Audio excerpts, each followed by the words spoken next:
In New York hospitals, it's common to hear Filipino in the hallways.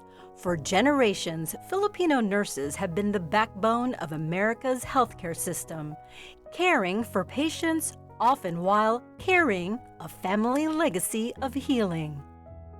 What made you decide to pursue a career in nursing? Filipino mom. I mean, that's the first thing. But my aunts are nurses. My grandfather's brother was a doctor in the Philippines. And it's actually really natural. I thought that I wouldn't like nursing, but I actually love it.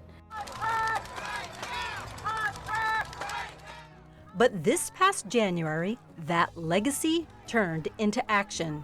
Krisha Daya, along with her colleague Andrea Telemac and nearly 15,000 nurses across New York, walked off the job to fight for something they say their patients desperately need: safe staffing and better patient care. As you can see behind us, about 50 to 60 nurses are currently picketing behind us here at Mount Sinai West. They are currently chanting, "What do we want? Contracts.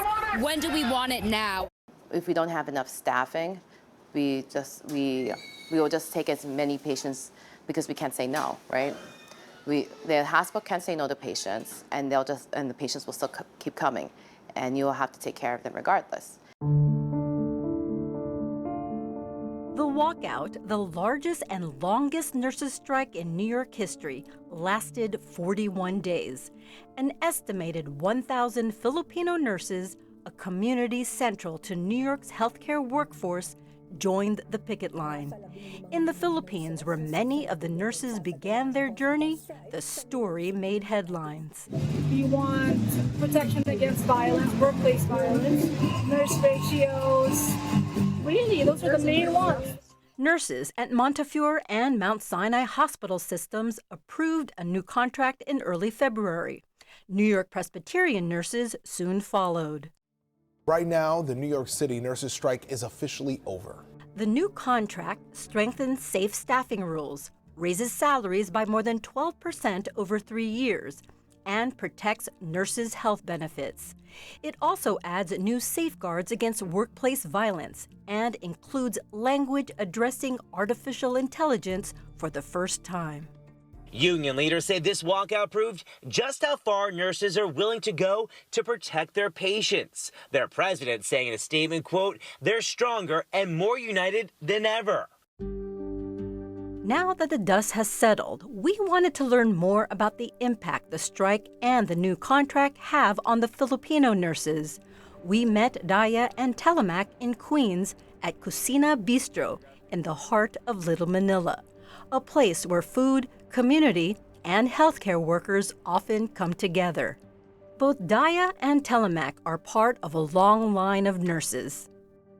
Everyone in my family are in healthcare, so my mom's a nurse, my dad's a med tech, my godparents are nurses, everyone around me is a nurse.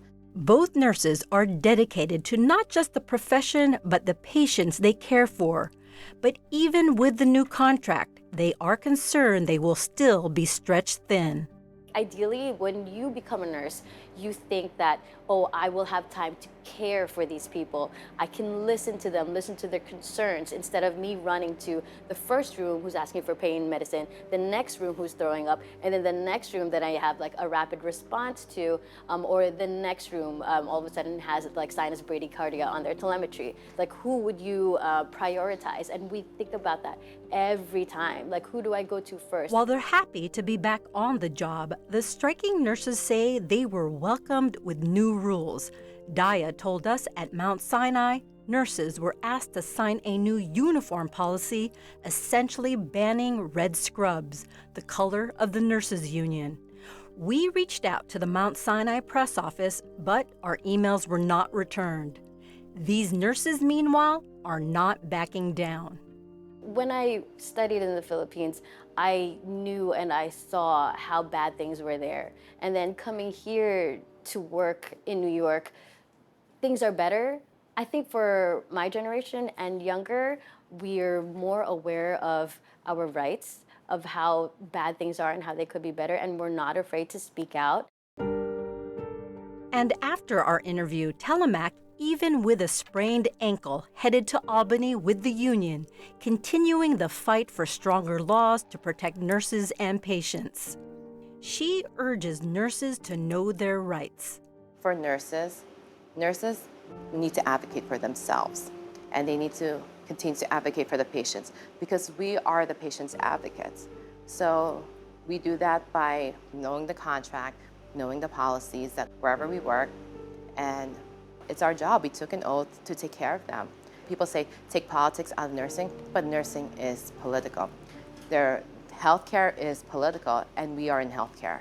So we have to advocate, and we have to be aware of what is going on, because whatever is going on will affect us and affect our patients and affect the future of healthcare. For Asian American Life, I'm Ernabel Demillo.